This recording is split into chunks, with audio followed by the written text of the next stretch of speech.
mga ginagawa mo, Andy? Tanong ni Ruth kay Andy habang nililinis ito ang mga tiratirang pagkain ng mga kumakain sa restaurant. Iniiba-iba at nililigpit ang mga tiratirang pagkain.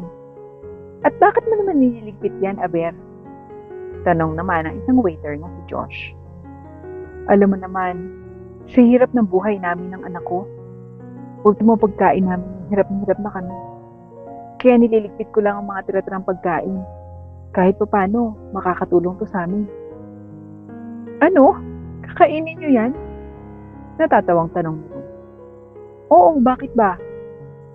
Hindi naman marumi to Inosenteng saad ni Andy. Well, hindi nga yan marumi. Pero mukha ka namang pulubi dyan. Tawa ni Josh, na siyang naging dahilan upang marinig ito ng iba pa nilang kasamahan sa trabaho. Uy, anong pinagkakaguluhan niyo dyan? Tanong ng kasamahan nila ng isang chef. Paano ba naman tong si Andy? Pinapakain pala yung mga tiratirang pagkain dito ng mga customer natin sa mga anak niya. Akalain mo yun?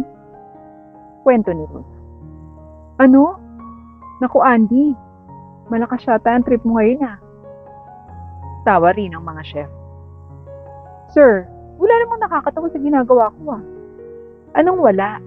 Yung pagliligpit mo ng pagkain, mga tiratirang pagkain. Yan ang nakakatawa. Naku, Andy, sayang, ang ganda mo pa naman. Kaso ganyan ka, nakaka-turn off.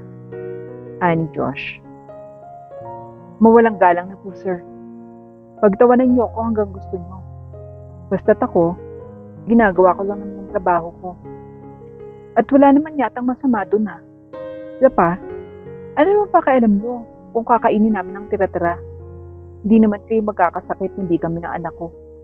At isa pa, may karapatan akong ligpitin to. Inis na saad ni Andy, habang iba ay nagtatawan. Hayaan nyo na nga yang si Andy, mga pre. Ganyan talaga kapag never pang nakakain ng mga mamahaling pagkain. Sambit ng isa pa niyang kasamahan na naging dahilan upang tumawa silang lahat sa kusina. Oo nga pre, tayo na nga lang ang mag-adjust.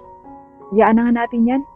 Ang mahalaga ay kahit tiratirang pagkain ay nakakatikim siya. Ani naman ang isa pa at tawa pa rin ng tawa ang mga ito. Kaya't napailing-iling na lamang si Andy at lumabas sa kusina at agad namang nilagay sa loob ng kanyang locker sa kusina ang mga nakolektang tiratirang pagkain. Hayaan mo lang sila, Andy. Higit lang sila dyan. Saad na lamang niya sa kanyang sarili at agad nang lumabas pa at nagtrabaho. Sa isang restaurant nagtatrabaho si Andy at sobrang masipag siya kumpara sa mga kasamahan niya. Halos siya na lamang ang palaging kumikilos na siya namang napansin kaagad ng may-ari ng restaurant. Isang araw, habang minamasdan ng may-ari ng restaurant at ang mga trabahante niya, ay napaisip siyang bigla. Paano kaya kung kailangan ko nang mag-promote? Sino kaya yun? Tanong niya sa kanyang kaibigan na noon ay nasa loob ng kanyang office. Ano bang posisyon ang kailangan mong ipromote sa trabahante mo? Tanong naman ito pabalik. Gusto kong meron na silang manager para naman hindi na akong nag-aalala kung sino magmamanage sa kanila habang wala ako. Pero ang tanong, sino? Pag-iisip ng may-ari. Sino ba ang napagkakatiwalaan mo sa mga trabahante mo, pre? At isa pa, ang tanging suggest ko lang ay huwag kang magbabase lang sa tagal nila sa trabaho. Kasi may napansin ako sa mga trabahante mo Ani ng kaibigan nito. Ha? Ano naman yun? Nagtatakang tanong na may-ari.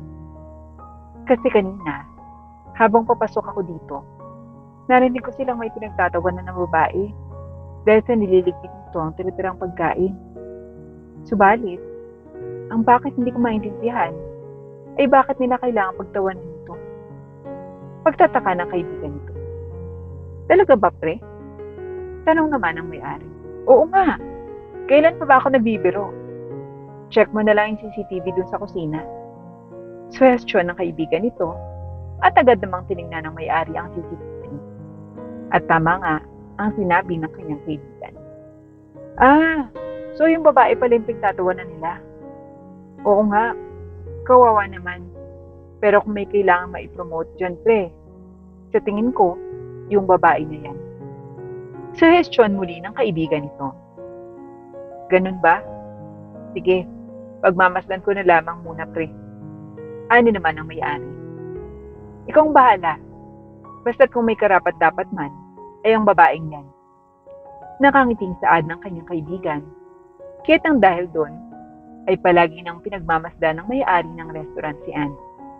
Habang si Andy naman, ay talagang masipag sa kanyang trabaho. Hoy Andy, ikaw na nga lang maghugas ng pinggan dito. Reklamo ng tagahugas ng pinggan. Bakit ako? Hindi naman ako tagahugas ah.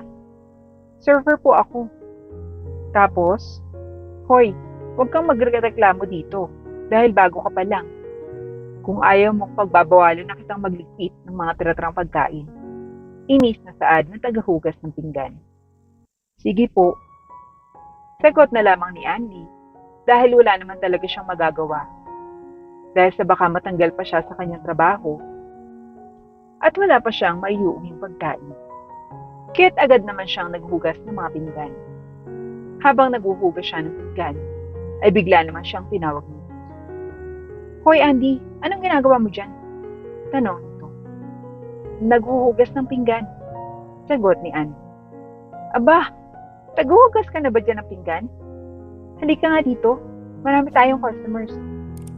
Inis na sa admin. Ruth, patapusin mo na lang muna tong si Andy. Tinatamad pa ako. Ani Berna. Wala akong pake. Kaya bilisan mo na nga dyan, Andy. Ang tagal mo naman. Bilisan mo na yung pagkilos mo. Para ka dyan pagong. Inis na sa admin. Binilisan na lamang ni Andy ang pagtapos ng kanyang ginagawa at napailing-iling na lamang siya. Dahil sa kagustuhan niyang hindi matanggal sa trabaho, kung kaya't kahit hindi naman niya gawain, ay gagawin na lamang niya. Mama! Masayang tawag sa kanya ng kanyang anak. Andrea! Masaya at nakangiting sagot naman ni Andy sa kanyang anak. May dala po ba kayong pagkain? Tanong ng anak niya. Oo naman anak, pero konti lang eh. Wala kasing mga tira-tira. Malungkot na saad ni Andy. Okay lang naman po yan, Mama. Ang mahalaga po ay nandito na kayo. Masayang saad ng kanyang anak. Oo nga, anak. Ha! Ikaw talaga ang magiging inspirasyon ko, anak, sa trabaho ko. Saad ni Andy at niyakap ang anak. Kinabukasan ay maagang pumunta sa trabaho si Andy at pagdating niya sa restaurant ay agad siyang hinarang nila. Dahil maaga kang pumunta dito, ay, imbis na si Kuya Johnny ang maglilinis, ikaw na lang muna. Mataray na sa admin. Ha? Bakit ako? Nagtatakang tanong ni Andy. Dahil gusto namin. Bakit? Angal ka ba? Matapang na sagot ni Ruth. Bawa ka naman, Ruth. Hindi ko naman trabaho yan ah. Kaya naman sana, isipin niyo rin na minsan pagod ako. Pakiusap ni Andy. At nagre-reklamo ka pa? Sige, madali lang naman kaming kausap. Basta tandaan mo, kung ayaw mong matanggal sa trabaho at makaligpit ng mga tiratirang pagkain, ay gawin mo yung mga pinapagawa namin. Ani Ruth. Kahit walang nagawa si Andy, kundi ang sumunod na lamang sa kanyang mga kasamahan. Kahit halos lahat ng trabaho sa kanilang restaurant, ay si Andy na lahat ang gumagawa. Napailing-iling na lamang ang may-ari ng restaurant ang ginagawa ng mga empleyado nila kay Andy. Kawawang bata. Nang pagkaisahan ng lahat, ani ng may-ari. Kaya't nakapag-desisyon na ang may-ari na ipaalam sa lahat ng mga empleyado na may kailangan siyang i-promote mula sa mga trabahante niya. Sa kabilang dako, ay kasalukuyang nagliligpit ng mga tiratrang pagkain si Andy dahil pauwi na siya ng kanilang bahay. Oy, andito na naman si Tira-Tira Girl. Natatawang saad nito. Hay nako, di na talaga ako magtataka kung bakit a-absent na lang yan at magkakasakit. Dagdag pa ng isa. Oo nga, hay nako, ganyan talaga pag mga tamad na tao. Umaasa na lang sa mga tiratrang pagkain. Hay nako, kaya nga, ang Pilipinas ay nananatiling mahirap dahil sa mga tao na katulad ni Andy. Tawa naman ang isa na naging dahilan upang tumawa ang lahat. Napabuntong hininga na lamang si Andy dahil sa mga pangmamaliit ng mga kasamahan niya sa kanya. Paano ba yan mga tol? Hindi na Andy ang tawag natin sa kanya, di ba? Ani ng isa. Oo, di na Andy. Tira-tirang pagkain girl. Tawa naman ang isa pa. Mawalang galang na po, sir, mga kasama. Wala naman pong masama sa ginagawa ko. At kahit na anong pagtawa ang gawin nyo, hindi ako titigil sa pagliligpit ng mga tira-tirang pagkain. Dahil dito kami nabubuhay ng anak ko. At isa pa, malaking tulong ito sa amin ng anak ko. At ano man ang sinasabi niyong magkakasakit ako, na lahat ay malinis naman ang kumukuha ko. At higit sa lahat, hindi lamang ako umaasa sa tira-tirang pagkain. Sayang din naman kung itatapon lang sila. Sa bagay, di nyo rin naranasan kasi ang pagiging mahirap.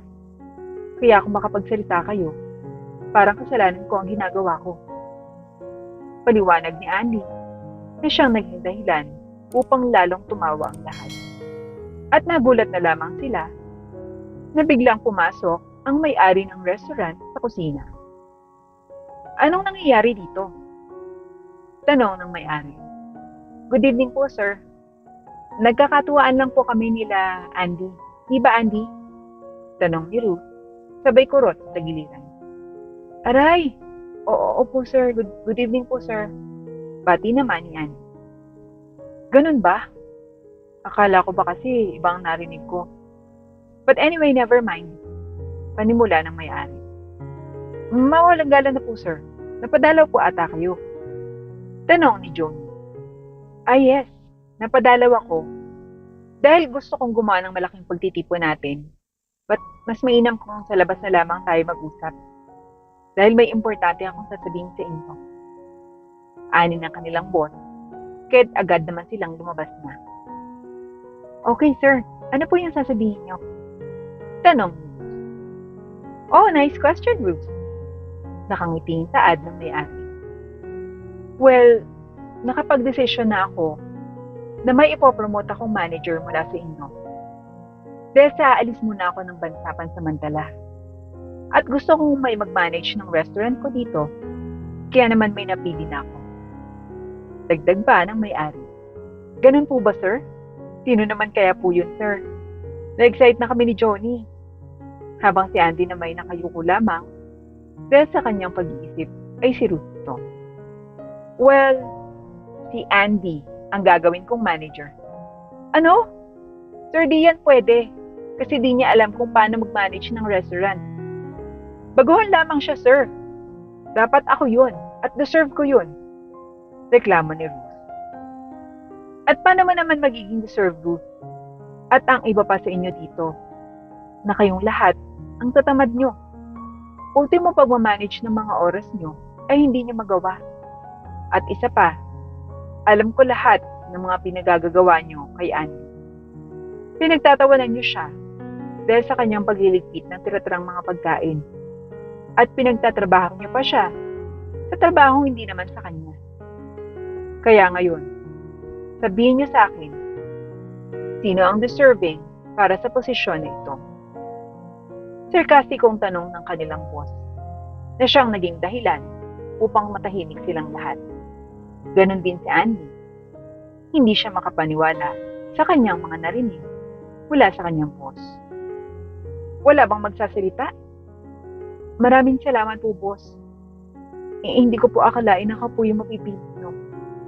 Pasasalamat ni Andy. Well, nang dahil ikaw na ang manager dito, pwede mong tanggalin ang mga taong nang mamaliit sa iyo. Dahil ngayon, binibigyan na kita ng karapatan. Huwag na po, sir. Ang mahalaga po ay matuto na sila ng leksyon sa nangyari ngayon.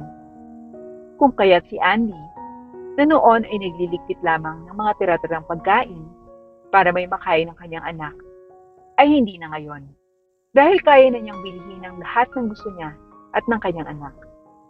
Habang ang mga kasama naman niya ay nagsisisi dahil sa mga ginagawa nila na naging dahilan upang sila ay hindi ma-promote sa kanilang trabaho na kahit tagal na nilang inaasam-asam.